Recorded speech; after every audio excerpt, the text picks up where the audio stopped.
set, ready, and... We're at Potomac Shores Middle School for the Prince William County All-County Middle School Honors Orchestra.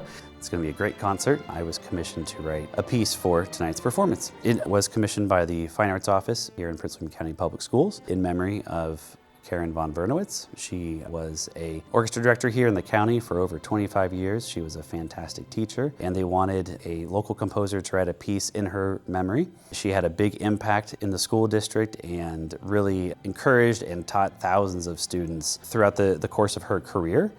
The way the piece is written, it reminds me of her personality and her upbeatness. I really like the tempo changes, the high notes along with the lower notes that come together, and it makes it sound very nicely.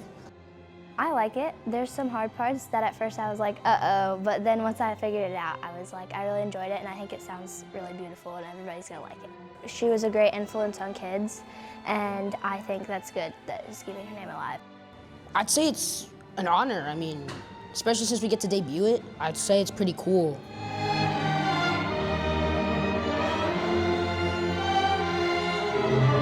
Karen von Bernewitz was an amazing music educator who dedicated her life to music education in Prince William County schools, and so just honored to be here to remember her, to know that her legacy lives on with all of the students that she taught and all the students that are here performing tonight.